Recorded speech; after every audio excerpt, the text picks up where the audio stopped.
Voilà, il est là, fidèles téléspectateurs. Nous l'avons annoncé dès l'entame de l'émission. Monsieur Silos est avec nous. Avec lui, on va parler de quid de la suspension des motions des députés provinciaux. Cette question qui refait et puis qui fait débat, qui fait jaser. Monsieur Silos Bantouchi, bienvenue. Merci beaucoup, Jean-David Kilolo, voilà, pour cette invitation effectivement, spéciale. Au cadre... Vous m'avez pris à pied levé, je dois vous dire. Oui, effectivement, à pied levé, Merci. effectivement. Au cadre de l'Alliance pour le changement, le parti cher à Jama Kaboun, ça se porte bien, le parti? Mon parti, le parti cher à l'honorable président national Jean-Marc Kabounda Kabound, se porte à merveille et son président national se porte aussi à merveille. Depuis notre dernière sortie médiatique avec la conférence de presse, nous avons donné l'ultimatum au pouvoir en place de pouvoir organiser le dialogue inclusif. Au cas contraire, on va descendre sur le riz à partir du 15, déjà le 15 décembre. Vous avez les moyens? Quand vous parlez des moyens, vous voyez quoi? D'abord, écoutez, il y a le moyen financier, le moyen matériel. Ne m'interrompez pas, Jean-David Kilolo. Allez-y. Le premier moyen que l'Alliance pour le changement a, c'est ça. La tête. Mentalité, mental d'acier. On est habitué. Et me demandant les moyens matériels, vous voulez voir quoi? Et d'ailleurs, je dois vous informer que la manifestation est constitutionnelle. Marche pacifique, c'est constitutionnel. Pourvu que ce soit accepté. Non, non. La Constitution ou bien la loi ne dit pas qu'elle doit être acceptée. Nous allons informer à l'autorité compétente, quitte à cette dernière de prendre des mesures d'encadrement. Voilà ce que je peux vous répondre. Quant aux moyens matériels, vous voyez, vous parlez de moyens financiers, je ne sais pas lequel. L'Alliance pour le changement est bien disposée au cas où cet appel à la paix n'est pas accepté. Au cas où on penserait que notre descente sur le rue serait une posture ou bien à la recherche d'un quelconque poste. Nous avons déjà été là, on n'a pas besoin de ça. La priorité reste la paix et mettre fin au sang qui coule à l'est du pays. Voilà. Alors, parce que quand on dit descendre dans la rue, une action qui devra certainement convaincre ou dissuader les autorités, il faut avoir des masses. Mais Alliance pour le changement n'a pas de masses, comme l'UDPS faisait. Vous êtes un bon journaliste, je vous en félicite parce que c'est la même question reformulée autrement.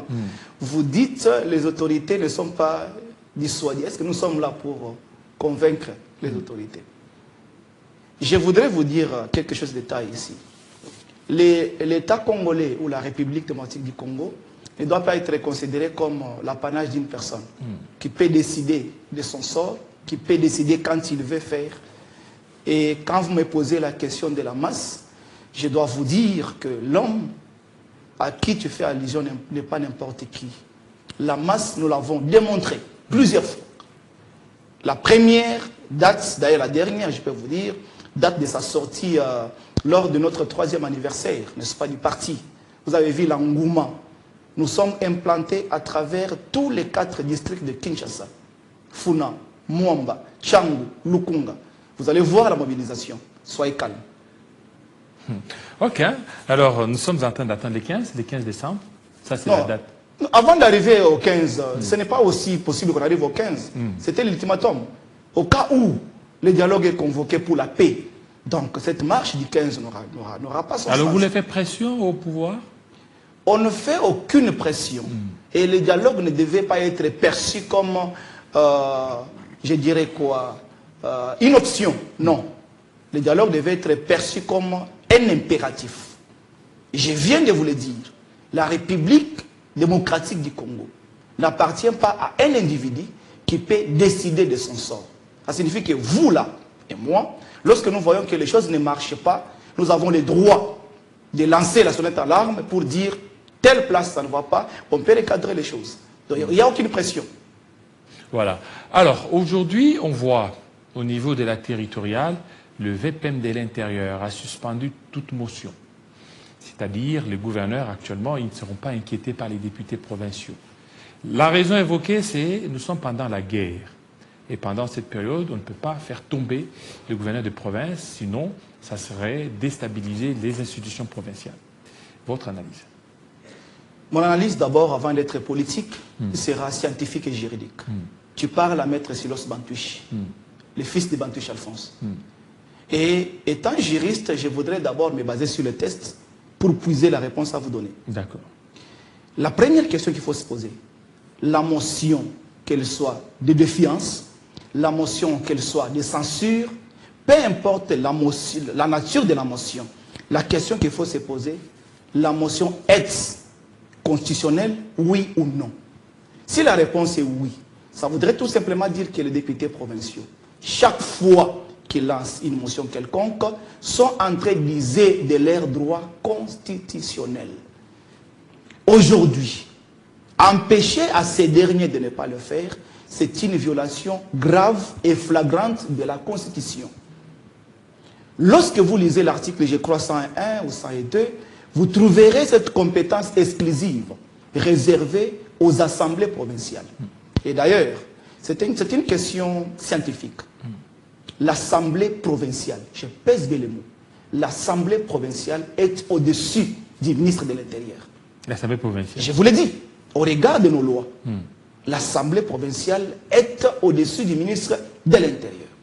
Il ne faut pas confondre l'assemblée provinciale en tant que structure, en tant qu'institution, et les députés provinciaux en tant qu'individus. L'organisation matérielle et le fonctionnement d'ailleurs, pour les litiges quelconques, c'est la Cour constitutionnelle qui en est responsable. Je vais vous le démontrer dans une émission juridique avec beaucoup de détails quand vous aurez le temps de m'inviter. À ce jour, ce que vous devez savoir, c'est que lorsque les assemblées provinciales ont été instaurées, l'optique était que les gouverneurs se sentent redevables. Que le gouvernement provincial, composé des ministres de ceci, de cela, qu'ils se sentent redevables. Mais lorsque vous interdisez à ces députés provinciaux-là de procéder aux motions de censure, de défiance, comme vous voulez, ça veut dire que vous voulez arrêter la machine démocratique. Vous voulez faire du gouverneur de la province un tout-puissant qui n'a pas le devoir de redevabilité, qui ne sait pas à qui il peut rendre compte. Ça veut dire qu'il peut gérer la province comme bon lui semble. Attention, nous sommes pendant votre matinée. La rubrique qui m'a précédé, c'est la rubrique sportive. J'ai aimé mon frère qui était là, qui a dit, les gouverneurs qui viennent en province ne tiennent même pas compte des infrastructures de l'État pour leur entretien. On vous cite le stade Kachala Bonzola. J'y étais. J'ai fait en Boujimaï la dernière fois 3 jours dans la province. J'ai sillonné. J'ai même pris des photos dans ce stade. Ça ressemble à un champ de maïs, à un champ de manioc. Allez au stade de Gênes, de Katoka ou de Kapanda, à Kananga. J'y étais pour avoir assisté à des grands matchs tels que les matchs qui opposaient à Chinkunku, les New Sportifs Chinkunku, à Saint-Luc et les autres. Ça ressemble, je ne sais pas à quoi. Donc, les gouverneurs des provinces, si il n'a pas ce qu'on appelle, je peux appeler ça l'épée de Damoclès sur lui, s'il n'a pas les contrôles des députés provinciaux, je vous dirai avec Jean-David Kilolo, la province sera ingouvernable et on aura un petit prince, un petit roi qui fait ce que bon lui semble. Mais ils parlent certainement, ils disent c'est pour éviter toute déstabilisation des provinces, surtout que nous sommes pendant la période de guerre. Je suis contre les motions alimentaires. J'en connais. Je suis politique, je sais de quoi je parle.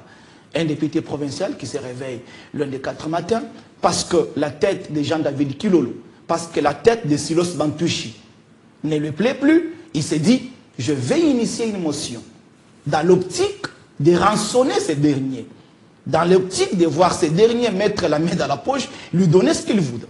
C'est comme ça que dans le passé, vous avez eu des députés provinciaux qui ont exigé des jeeps, qui ont exigé des parcelles pour ne pas déchoir le gouverneur. Ça, je décourage. C'est là que je vous dis, tout droit de veto sans encadrement amène toujours aux abus. Ce qu'il fallait faire comme démarche, c'était de pouvoir encadrer les motions de censure, les motions de défiance. Ce n'est pas parce qu'on a initié une motion qu'elle doit aboutir. Et cette suspension ne s'inscrit pas dans l'optique d'encadrer ces motions? Non. Jean-David, on n'a pas dit expressement que les motions seront encadrées. Ça, c'est autre chose. Elles sont suspendues. On a suspendu, comme pour dire on a interdit. Et là, ça tombe dans l'illégalité. C'est l'article 28 de la Constitution. où il est demandé à tout Congolais, y compris les députés provinciaux, donc c'est un ordre mal donné, de ne pas exécuter l'ordre mal donné. David Kilolo, pourquoi et comment ce régime doit-il nous amener des violations flagrantes, des tests légaux? Nous devons marcher des violations, mais pourquoi? Je rappelle d'ailleurs que l'initiateur de cette mesure, c'est un aîné que je respecte. C'est un aîné qui me connaît personnellement de vie et de nom. encore un juriste. Un juriste, un avocat. Je peux dire des tailles. Des fois, je ne sais pas pourquoi. L'état de droit, qui a prôné l'état de droit. Je ne sais pas pourquoi des fois la politique nous aveugle. Pourquoi on connaît ce que les tests prévoient, mais on veut pratiquer autre chose. En fait, c'est pas lui. Lui, il a reçu l'ordre. L'ordre du cabinet du président de la République. Il fait qu'exécuter, il demande l'exécution de cet ordre. Mais quand vous dites ça, c'est décevant. C'est ça, mais c'est ça. Non, mais je vous dis, c'est décevant qu'un ministre d'État en charge de l'Intérieur reçoive les injonctions du cabinet du chef de l'État. Ça voudrait tout simplement dire qu'il n'y a pas, n'est-ce pas, cette liberté, cette séparation des pouvoirs. On va me dire, mais séparation des pouvoirs comment? Mais je vais vous dire la vérité que notre régime est bicéphale. D'une part, nous avons le président de la République, chef de l'État, et de l'autre côté, nous avons le gouvernement qui est dirigé par une première ministre. Ça veut dire que le ministre de l'Intérieur a une manœuvre, a une marge de responsabilité, a une compétence exclusive.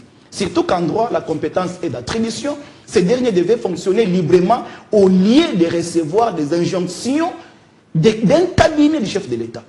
Vous voyez déjà qu'avec cette manière de faire, la République va mal. Très mal. Alors, la République va très mal.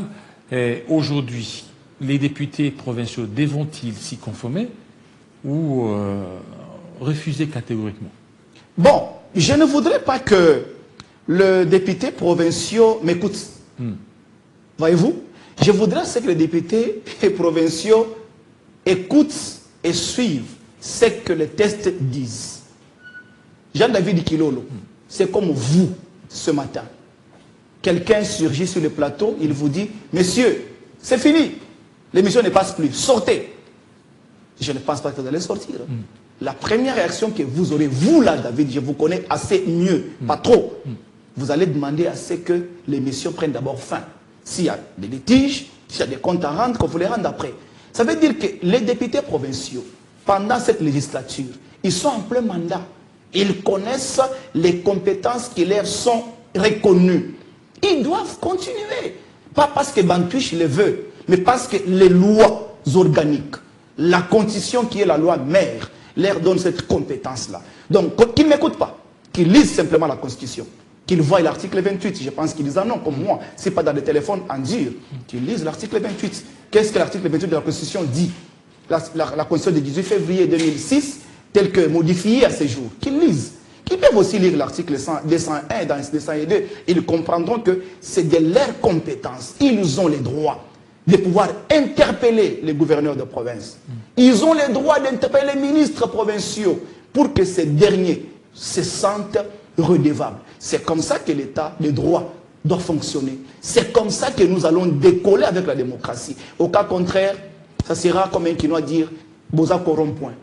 Alors maintenant, puisqu'il parle, il dit c'est motivé par la guerre, mais on n'a jamais déclaré une guerre en République démocratique du Congo. Où serait venue cette disposition disant que nous sommes pendant la guerre? Je crois que vous êtes un bon journaliste d'investigation. Cette question, il faut la poser à celui qui a dit ça. Parce que vous voulez une chose et son contraire. La guerre n'ayant pas été déclarée officiellement. Bon, bref, je vais vous dire une vérité. Être politique, c'est aussi voir ce qui se cache derrière la démarche. Je réponds. Être politique, c'est aussi jauger les intentions et comprendre ce qui se cache derrière chaque démarche initiée. Ne voyez pas les comportements. Regardez ce qui se cache. En 2028, le pouvoir en place, le régime en place, n'a pas l'intention de quitter délibérément le pouvoir en ayant épuisé le mandat. L'unique moyen qu'il faudra faire, c'est commencer à monter des stratégies dès aujourd'hui pour que ça paye en 2028. Quelles en sont les stratégies? Quelles sont plutôt les stratégies? Avoir des gouverneurs dans la poche qui vont exécuter mordicus l'ordre qui sera donné. Ça voudrait tout simplement dire, si l'on dit, David Kilolo, reste dans telle province. Okende John, tu restes dans telle province. Et tu vas exécuter telle mission. Là, c'est bien. C'est une manière de préparer les glissements de 2028. Que les gouverneurs ne soient pas touchés. Pourquoi Jean-David? Alors, s'il y a un mauvais fonctionnement, s'il y a une mauvaise gestion, qu'allons-nous faire? On les laisse parce qu'on a interdit la motion de censure, de défiance? Non, Jean-David Kilolo. Donc, la raison de la guerre, c'est un mobile non louable qui cache beaucoup de réalités derrière. Et ça, un homme d'État comme moi, un scientifique comme moi, à la personne de Silos Bantuchi, je découvre ça facilement et vous allez me donner raison. Si cela persiste, nous avons venu sur ce plateau. Vous me direz, vous avez raison. Est-ce que vous ne voyez pas que la raison évoquée, c'est par rapport à l'instabilité? Parce que si ça commence au niveau de l'Assemblée nationale, au niveau du Congo central, et ça allait presque dans toutes les provinces. Est-ce qu'ils n'ont pas raison de pouvoir interdire cette instabilité? Parce que chaque fois quand il y a un gouverneur ou un président de l'Assemblée provinciale qui tombe, c'est l'argent. Il faut organiser les élections, ça prend du temps. Entre-temps, les provinces sont bloquées, n'arrivent pas à avancer. C'est un système que nous décrions tous, qui a été mis en place par le régime passé. Je viens de vous dire ici que je n'encourage jamais l'émotion on appelle ça l'émotion alimentaire. Je l'ai dit il n'y a pas longtemps. Mais je prône l'encadrement des motions. Jean-David, toute motion, avant d'être déposée, elle est d'abord conçue, si pas par un individu, mais par un groupe d'individus. Cela ne suffit pas. Elle est débattue à l'Assemblée plénière. L'initiateur doit en donner des motivations pour lesquelles il tient à faire tomber soit les gouverneurs, soit les vice-gouverneurs. L'unique moyen que le gouvernement en place avait, c'est user des mécanismes de droit. Qu'est-ce que les tests légaux prévoient dans ces cas? Ou bien dans les cas sous examen. Il fallait prendre ça comme voie et non interdire. Ce qui me fait mal, c'est la suspension. C'est l'interdiction des députés provinciaux de pouvoir user de leurs droits constitutionnels. C'est une violation que personne ne pourra permettre, même pas moi. On a même vu les sénateurs être réunis, leur demandant aussi de pouvoir appliquer cette mesure, surtout par rapport aux députés provinciaux, parce qu'ils sont leur émanation. Tu parles de quelle émanation? Qui émane de qui? Non, c'est que les députés provinciaux émanent du Sénat. Non, plutôt. C'est l'inverse. Non, c'est-à-dire que ce sont les sénateurs qui émanent des députés provinciaux. Voilà, dans ce sens-là. Jean-David. Et le ministre a réuni tous les cadres de l'Union sacrée, surtout les sénateurs, pour pouvoir certainement les mobiliser afin de pouvoir les accompagner dans cette mesure qui a été prise. Tu parles à un juriste en dehors de la casquette politique, la casquette pastorale, la casquette avocat. Tu parles à un juriste, pas n'importe lequel. C'est Silos Bantuchi du droit public. Ça veut dire que moi, ma vie, c'est le fonctionnement des institutions. J'en ai la maîtrise. Je connais les moindres détails de chaque institution et de son fonctionnement. Le Sénat, en tant qu'institution, ne dépend pas de l'Assemblée provinciale, ne dépend pas non plus des députés provinciaux. Mais un sénateur dépend des députés provinciaux parce qu'il vient de là. C'est de là qu'il tire son émanation. Il a été voté par ces derniers. Mais c'est aberrant. C'est de l'inverse. C'est quelle antivaleur? Où le père reçoit les injonctions du fils.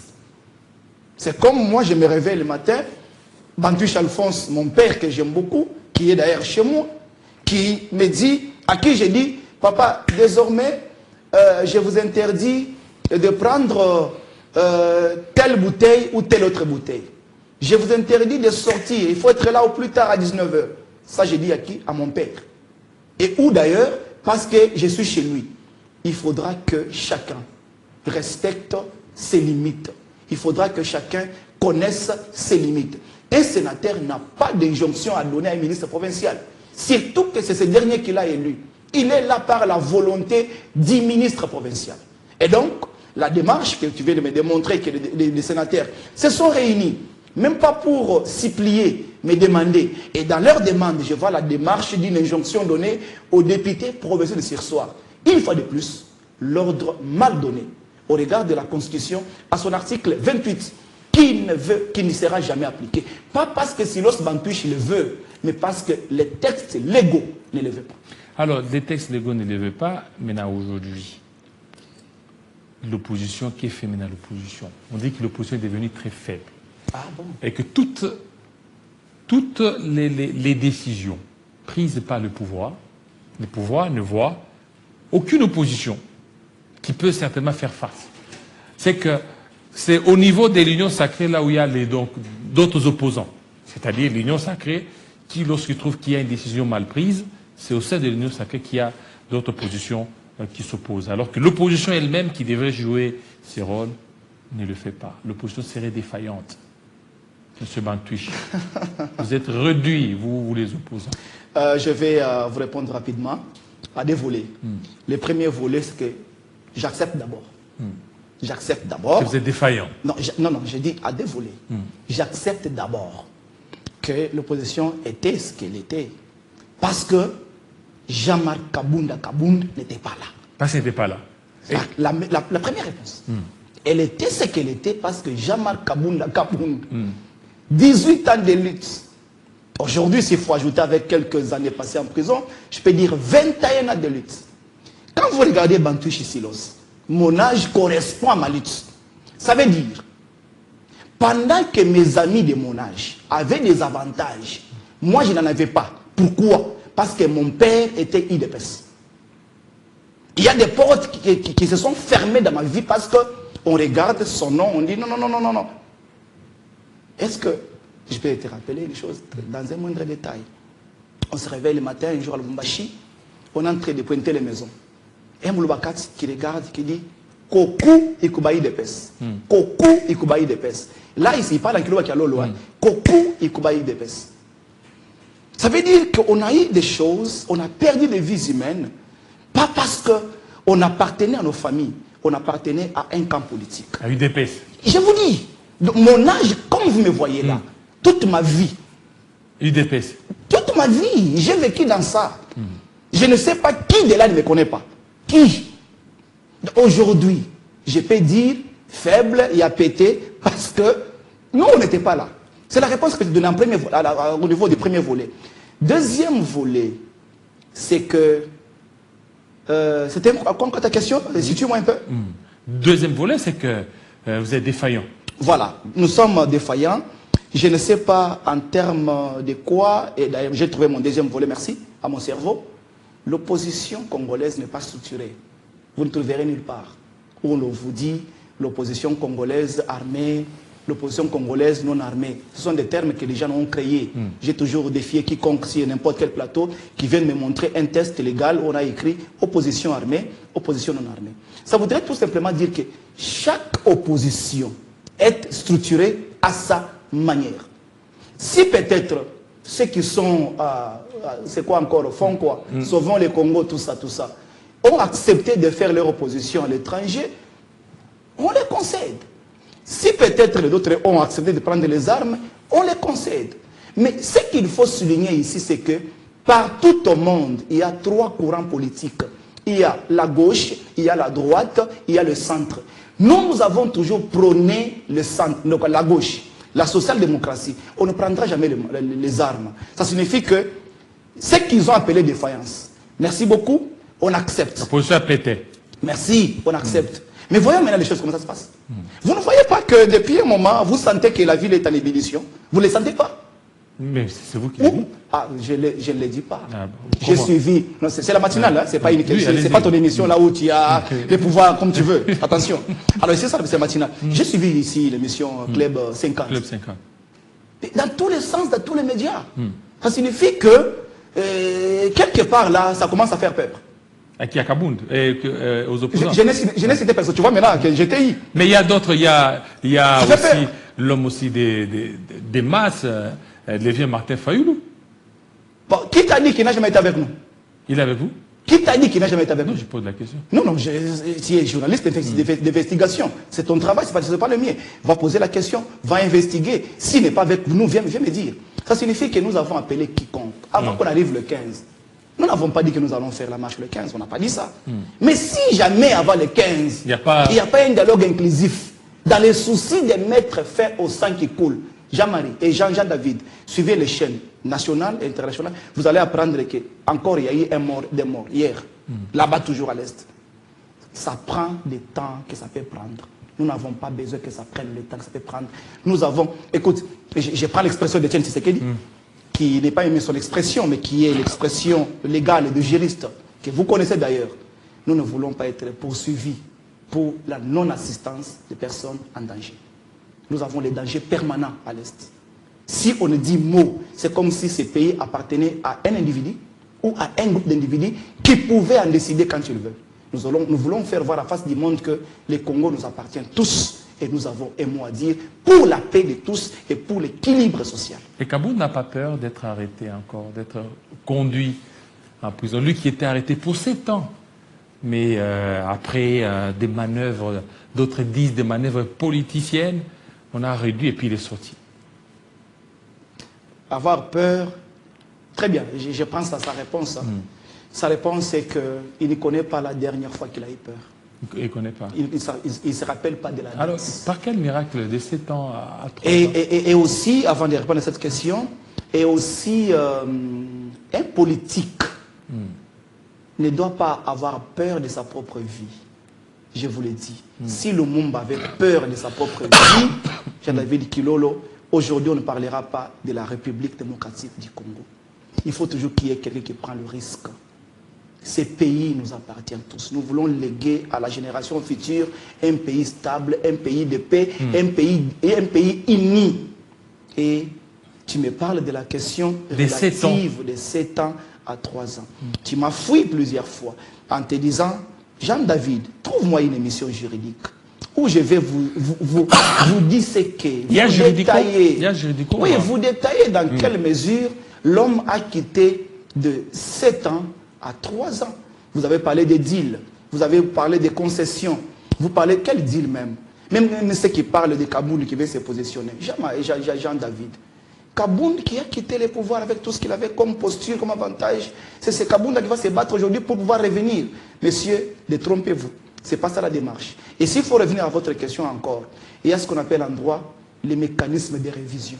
Un arrêt de la Cour de cassation n'est pas susceptible d'appel parce qu'il est rendu en dernier ressort et exécuté comme tel. Mais il y a ce qu'on appelle les erreurs matérielles qui peuvent être corrigées. Les députés nationaux de 2000, je crois, 19, en avaient bénéficié. Il y a ce qu'on appelle aussi les mécanismes de révision. Un arrêt peut être révisé. Voilà. C'est pourquoi je vous invite, pas moi qui vous invite, invitez-moi dans votre émission juridico, comme vous voulez. Je vais vous détailler de faute en comble l'arrêt, comment ça s'est passé, comment il a quitté de 7 ans à 3 ans. Alors, au niveau d'Alliance pour les changements, on voit des hommes, des têtes pensantes. Où est-ce que vous étiez pendant tous ces temps? On a vu qu'il y avait seulement Mwangi qui était là, ou bien il a fallu que moi je parte pour que vous soyez maintenant mis en évidence ou comment? Je ne peux pas dire ça. Merci. Vous savez, tu es parmi les rares. Ça me va droit au cœur. Il ne faut pas attendre ma mort pour venir avec une jambe de frère pour dire Bantouchi, tu as le mérite, tout ça. Là, je sens un homme qui reconnaît ma valeur, qui reconnaît mon cerveau. J'existe. Je suis là. Il ne fallait pas que nous puissions nous lancer tous au même moment. Et j'étais là, je suis là. Et de temps en temps, vous me verrez.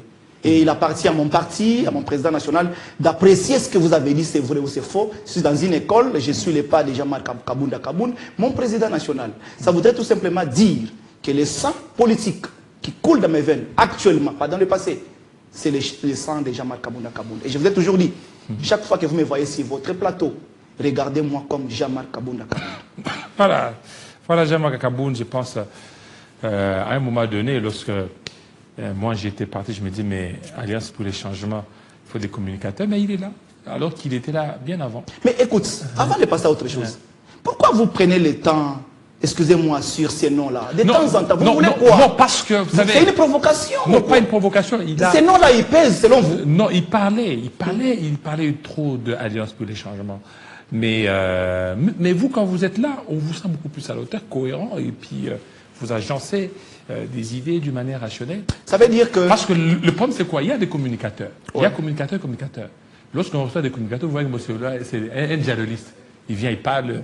Et vous, on sent une certaine cohérence. Merci beaucoup pour la cohérence. Je rappelle, avant que tu m'arrives sur la parole, je rappelle que ma cohérence, je la tire d'une conviction d'abord politique, d'une vision claire de Jean-Marc Kabounda Kaboun, qui est celle de la refondation de l'État, mettre l'homme au centre. Mais aussi, n'oublie pas que tu as affaire à un tel théologien de formation. Théologien. De formation. N'oublie pas que tu as affaire à un avocat de profession. N'oublie pas, et aussi, quand je parle de tout ça, ce sont des titres. N'oublie pas que tu as affaire à un journaliste de profession. Et donc, c'est facile pour nous la communication. D'ailleurs, je rappelle à vous, je vous avais déjà dit, une fois élu président du Conseil politique national, notre premier champ de bataille, c'est de faire cet organe-là un organe puissant, médiatisé. Nos plénières seront suivies en direct.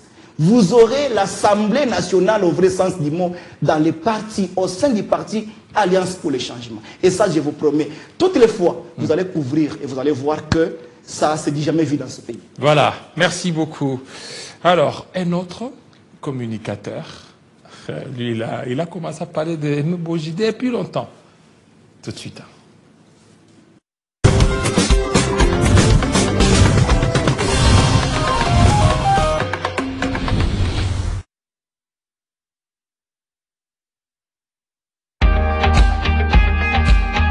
Suivez l'actualité de la RDC et du monde au quotidien